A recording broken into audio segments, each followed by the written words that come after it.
I'm Jim Russell. Billy Pilgrim has become unstuck in time.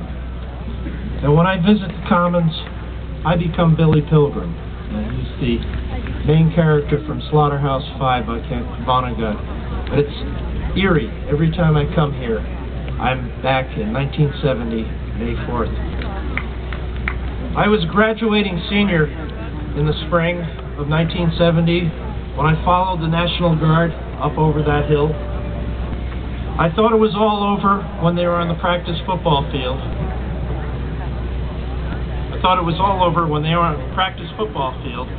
So I headed down the sidewalk that's now under the gym annex, heading for Lake Hall. I heard the unexpected sound of gunfire. I ran for a tree, but I was hit by the blast of a 12-gauge military shotgun. That knocked me to the ground, and it changed my life. It's funny how everybody's walking someplace to protest. Hello, my name is Joe Lewis.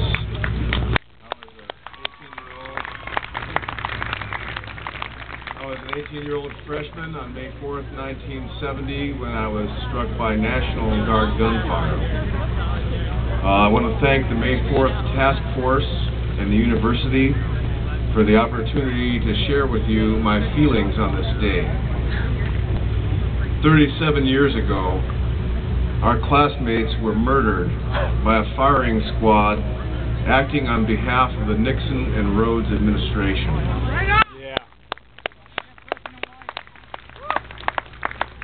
Returning to the scene where myself and 8 others were injured brings about a wave of profound and conflicting emotions. Were it not for the support of my families, I don't think I could do it. I have two families, my conventional family and my Kent State family.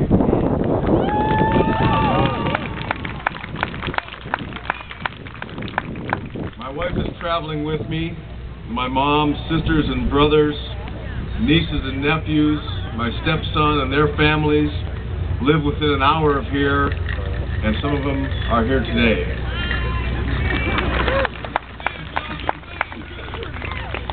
I appreciate their love and support, although sometimes the time I spend with them is short.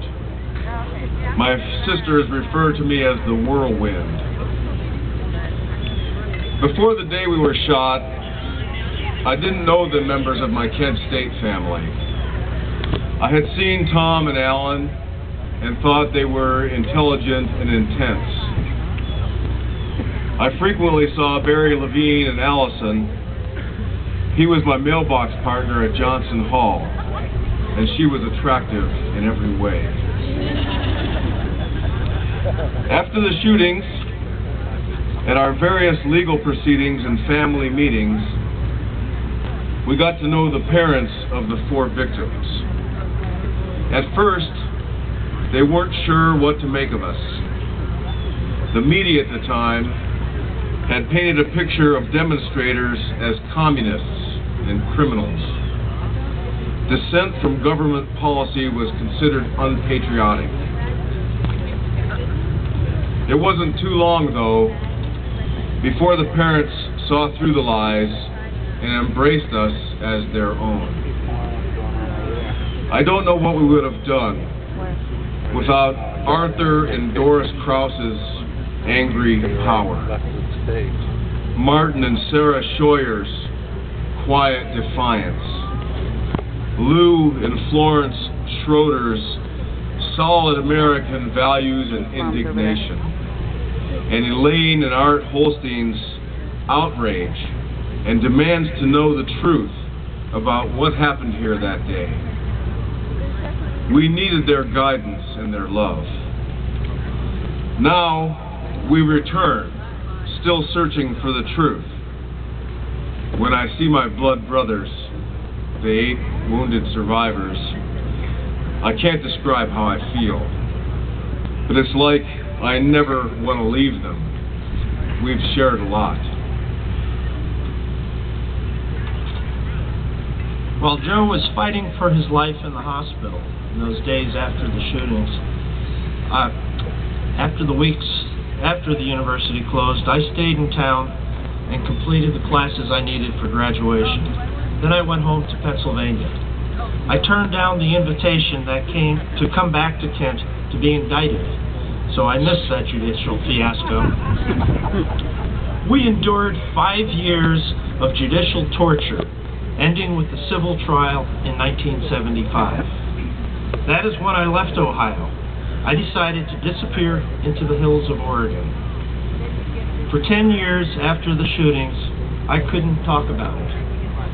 Then a high school civics teacher named Jim Baer learned that Joe and I lived in the Portland area, and Jim taught a class in Vietnam War history. Once a week he would bring a vet in to talk to his class, and he wanted us to tell of our experiences. And it was the kids who healed us. By talking about what happened here to inquisitive teenagers, over time, they helped drive away the demons.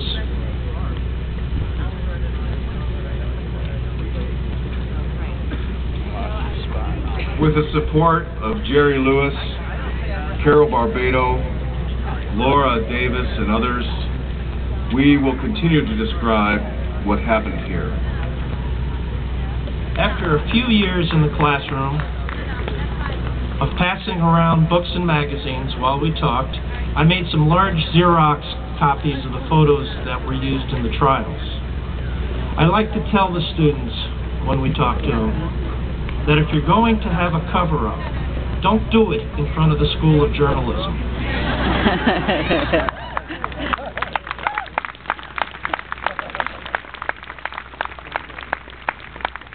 We were interviewed by an Oregonian writer, that's the local Portland newspaper, for the 25th anniversary, and I figured it would be buried somewhere on page 8. Well, if you want to disappear, don't show up on the front page of the Oregonian. Because of that article, other teachers in our area contacted us. They wanted us to speak in their classroom. So now every spring, we visit classrooms in Oregon and continue to tell our story. We go to Wilsonville's Kevin Gway's classroom. Kevin was a paralegal with the Kennedy assassination hearings, and he plants the seeds of skepticism in his students. We go to Pacific University. Laurel Browning brought Shakespeare to Vietnam in the first joint venture with the State Department. Her English classes explore the depth of the Vietnam experience.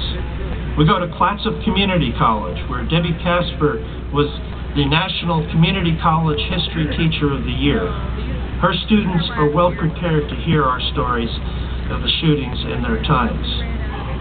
They and you are now our extended family. We have a feeling that students here and across the country will continue to demand truth and justice from our government.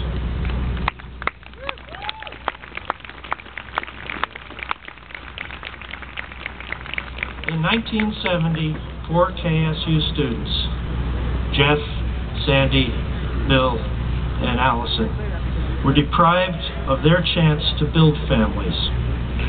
But we all keep their memory alive, and this large extended family is their family. Thank you for your love and support. Don't forget the Peace Rally by Portage Peace. All power to the people.